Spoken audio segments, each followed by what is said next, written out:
जय हिंद दोस्तों, नमस्कार। चलिए आज आपको बताते हैं एक नया टॉपिक। नए टॉपिक का एक छोटा सा पार्ट है सापेक्ष गरीबी। ठीक, मतलब गरीबी दो तरह की होती है, एक तो निरपेक्ष होती है, एक सापेक्ष। तो उसी सापेक्ष गरीबी को हम लोग देख रहे हैं। सापेक्ष गरीबी क्या है, चलिए देखते हैं।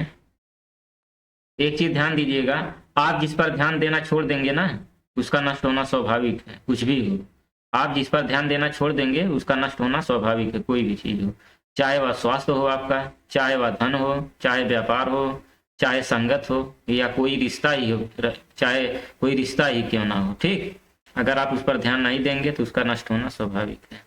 चलिए देखते हैं सापेक्ष गरीबी।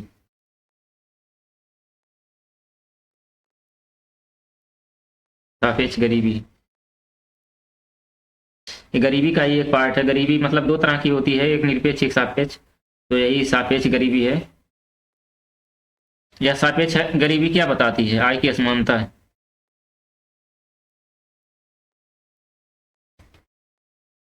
आय की असमानता को बताती है।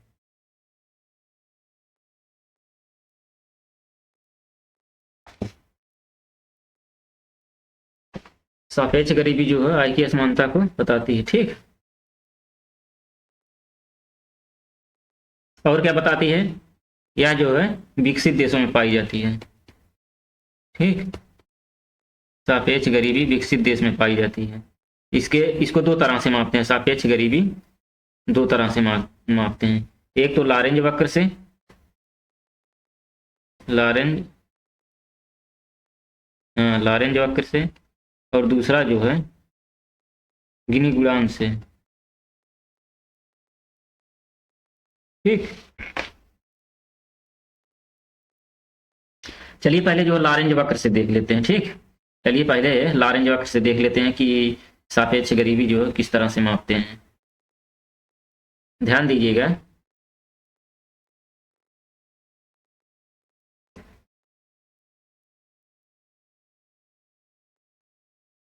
इधर जो है नीचे जनसंख्या को प्रदर्शित करते हैं, पॉपुलेशन हो गया। इधर जो इनकम हो गया, आय, इनकम हो गया, जीडीपी। ठीक, मान लीजिए जो है आपकी आय 10% बढ़ जाती है, 10% इंक्रीज होती है आय में। ठीक, और इधर जो है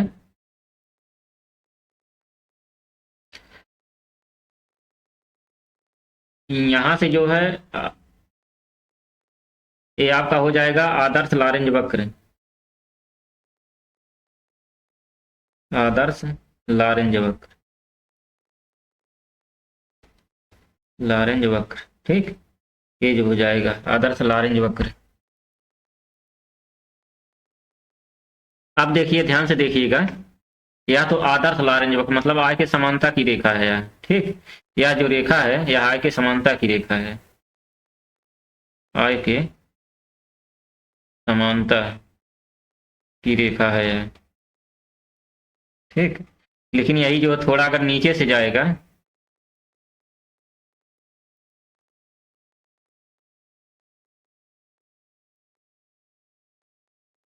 मान लीजिए ये हो गया। ठीक,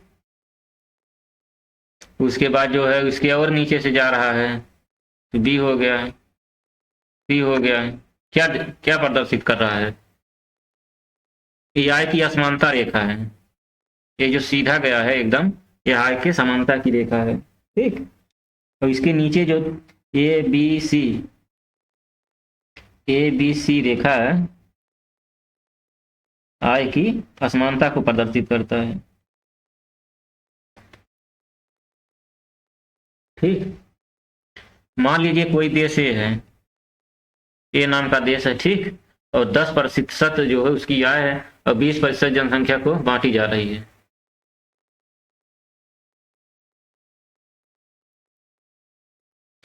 तो उसके बाद जो है 20% मतलब कहने का मतलब 20% जनसंख्या में बांटी जा रही है, मतलब 8% है।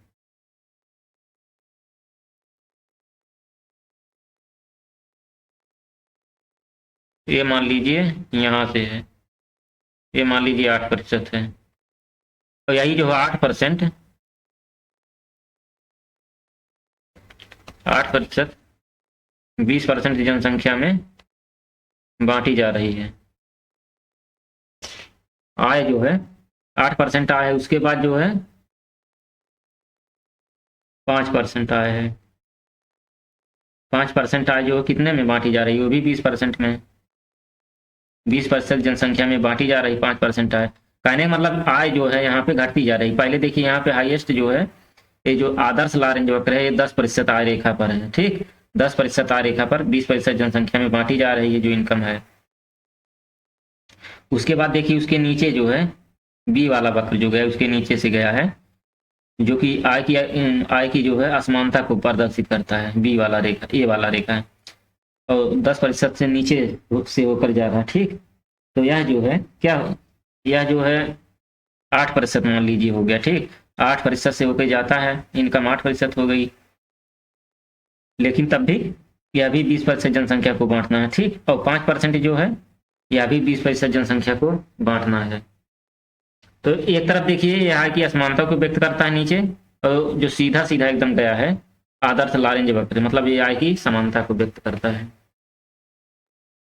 ठीक, लारेंज वक्र जो है यही था जो आय के वास्तविक वितरण को मतलब दर्शाने के लिए इस वक्र का प्रयोग किया जाता है। आय के वास्तविक वास्तविक वितरण को, आय के वास्तविक वितरण को, वितरण को दर्शाने के लिए किया जाता है। ठीक, लारेंज वक्र या जो समाज में आय के आर्थिक वितरण व आर्थिक विषमता के माप के लिए जो है एक ज्यामिति विधि का काम करता है। नीचे नीचे जैसे आते जाएंगे, जैसे ए बी सी, उसके बाद जो है D, A B C D, नीचे नीचे जैसे जैसे आते जाएंगे आय की असमानता बढ़ती जाएगी। ठीक, आय की असमानता जो बढ़ती जाएगी, और ऊपर जैसे जैसे जाएंगे इस समानता जो है मतलब समानता आती जाएगी, आय में समानता आती जाएगी। यह जो था आपका लारेंज वक्र था। ठीक, चलिए एक शॉर्टकट में जो गिनी गुणांक बता देते हैं, ज्यादा लंबा नहीं खींचेंगे। गिनी गुणांक, गिनी गुणांक क्या है इसको जो है अच्छे से समझ लीजिए। गिनी गुणांक का मतलब जो है, जैसे पहले देखिए कि कहाँ पे जो है विकसित किया गया 1912 में। ठीक, 1912 में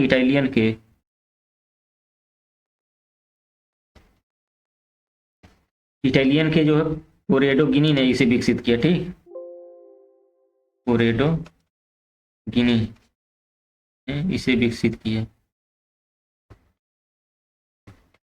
ठीक, इसे विकसित किया गिनी गुणांक को। अब गिनी गुणांक बराबर क्या होता है, गिनी गुणांक बराबर जैसे जो आदर्श रेखा में वास्तविक रेखा के मध्य का जो क्षेत्रफल होता है वह आदर्श रेखा के कुल क्षेत्रफल बटे इतना होता है। ठीक, चलिए देखते हैं, इसको भी ये डायग्राम से बता देते हैं। ठीक, डायग्राम से बता देते हैं। मान लीजिए जनसंख्या इधर,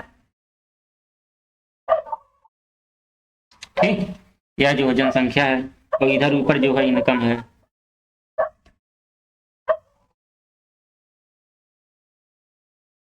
25% मान लीजिए यहाँ पे हो रहा है। ठीक, उसके बाद यहाँ पे 50 हो रहा है, उसके बाद यहाँ 75 हो रहा है, यहाँ पे 100 हो रहा है।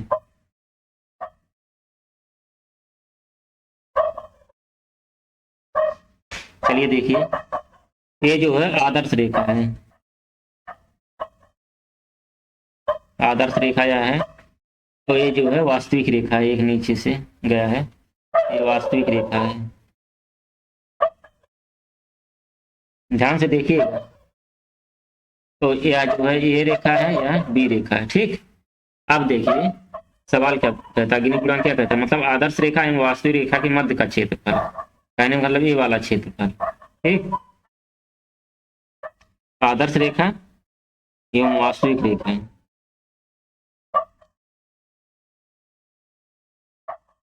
आदर्श रेखा एवं वास्तविक रेखा।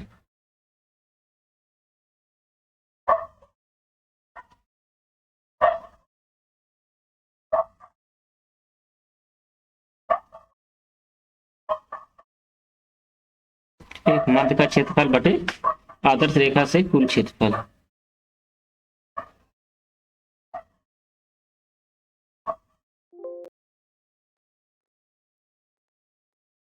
कुल क्षेत्रफल, इसका मतलब समझ रहे हैं, ए अपान ए प्लस बी हो जाएगा। ठीक, यही होगा ए अपान ए प्लस बी, मतलब आदर्श रेखा के कुल क्षेत्रफल, मतलब टोटल, टोटल इतना और इतना, मतलब टोटल।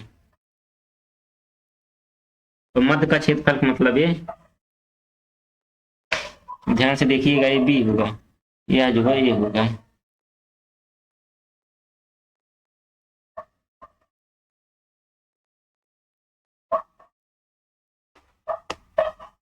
ठीक, यह जो है ये है, यह जो है बी है। आदर्श रेखा में वास्तविक रेखा के बीच का क्षेत्रफल बटे आदर्श रेखा से कुल क्षेत्रफल, यही जो है होगा। और दोस्तों गिनी गुणांक का मान जितना अधिक होगा, ठीक, गिनी गुणांक का मान जितना अधिक होगा, जितना ही बढ़ता जाएगा, ठीक, आय की विषमता उतनी अधिक होती जाएगी। ठीक, आय की विषमता उतनी ही अधिक होती जाएगी। और गिनी गुणांक एक जो है, मतलब गिनी गुणांक एक अनंत आय की विषमता को दर्शाता है, और गिनी गुणांक जीरो जीरो आय की विषमता को दर्शाता है। यह सवाल जो पूछा गया है कि गिनी गुणांक एक जो है, गिनी गुणांक एक किसको दर्शाता है, तो आय की, मतलब अनंत आय की विषमता को दर्शाता है। और गिनी गुणांक जीरो जो है, अगर गिनी गुणांक जीरो है तो आय की विषमता क्या होगी, तो आय की विषमता भी जीरो होगी। ठीक, चलिए अब इसके बाद जो देखते हैं फिलिप्स वक्र। फिलिप्स वक्र क्या है इसे भी देख लेते हैं, ये भी जरूरी है। फिलिप्स वक्र चलिए देखते हैं।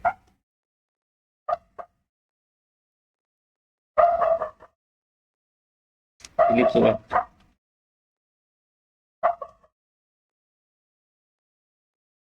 चलिए यह भी बहुत जरूरी है। फिलिप्स वक्र जो है क्या मतलब दर्शाता है या क्या व्यक्त करता है, फिलिप्स वक्र मतलब नकारात्मक संबंध को व्यक्त करता है। ठीक, बेरोजगारी एवं मुद्रास्फीति।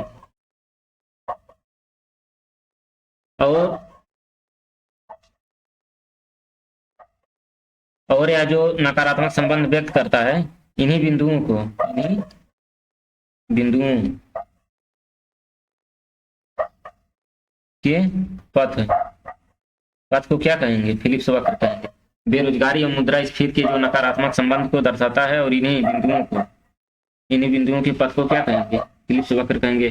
और अर्थशास्त्री एक थे, अर्थशास्त्री फिलिप्स,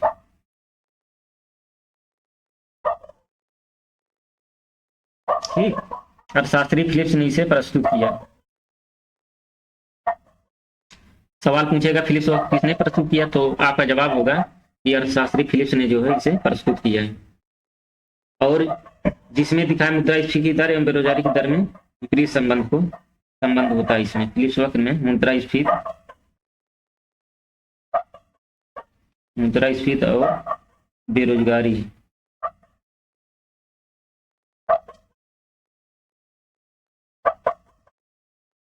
इन दोनों के बीच में जो है विपरीत संबंध होता है फिलिप्स वक्र में। ठीक, चलिए हम बताते हैं कैसे, एग्जाम्पल के तौर पर देख लीजिए। फिलिप्स वक्र बना देते हैं, फिलिप्स वक्र बनाना बहुत जरूरी। मान लीजिए बेरोजगारी है, ठीक, या बेरोजगारी है, मुद्रास्फीति दर है।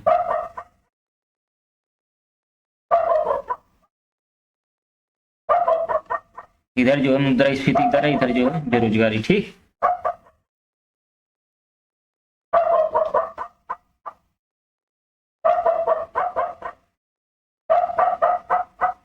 एक तो एक पॉइंट ए हो गया,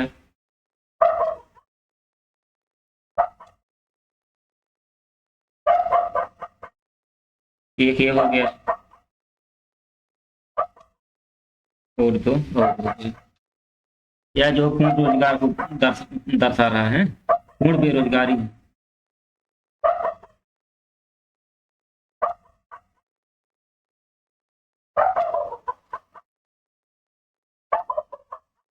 अब जो एग्जाम्पल हम बता रहे थे उसे चलिए बताते हैं। यहाँ ये एक चीज देख लीजिए, मुद्रास्फीति दर और बेरोजगारी में जो है प्रतिलोम या विपरीत संबंध होता है। मुद्रास्फीति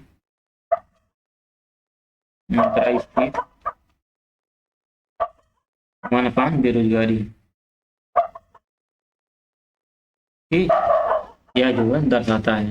चलिए देखते हैं इसे एक एग्जाम्पल के तौर पे। एग्जाम्पल यहाँ बता रहे थे, चलिए बताते हैं। मान लीजिए जो है महंगाई की दर बढ़ने से उत्पादकों की आय में वृद्धि होती है। जैसे महंगाई बढ़ा है, ठीक है, चलिए तो दूसरी कलर से देखते हैं। महंगाई बढ़ा है, ठीक, मान लीजिए महंगाई बढ़ा है, ठीक, महंगाई बढ़ने से उत्पादकों की आय में क्या होगा, वृद्धि होगा। उत्पादकों की आय में क्या होगा, वृद्धि होगा, इंक्रीज होगा। तो जब उत्पादकों की आय में वृद्धि होगी तो उनका क्या मनोबल बढ़ेगा कि घटेगा, बढ़ेगा और बढ़ जाएगा, जिससे उत्पादकों का मनोबल और बढ़ेगा, ठीक। जब मनोबल और बढ़ेगा तो उत्पादन क्षमता को और बढ़ाएंगे। भाई जो उत्पादन कर रहा है अगर उसकी आय में वृद्धि हो रही है तो उसका मनोबल बढ़ेगा। जब मनोबल बढ़ेगा तो जो है क्षमता का दोहन अधिक करेंगे, ठीक, क्षमता का दोहन जो है अधिक करेंगे। जब क्षमता का दोहन अधिक करेंगे तो रोजगार पैदा होगा, रोजगार ज्यादा से ज्यादा लोगों को मिलेगा। क्यों? क्योंकि जो है जैसे देखिए यहाँ शुरू जैसे महंगाई बढ़ गई, जैसे जब महंगाई बढ़ गई तो जो उत्पादक हैं, जो उत्पादन कर रहे हैं सामान का, ठीक, उनकी आय भी बढ़ेगी। क्यों? जब आय बढ़ेगी उनका मनोबल बढ़ेगा। जब मनोबल बढ़ेगा तो क्षमता का दोहन अधिक करेंगे।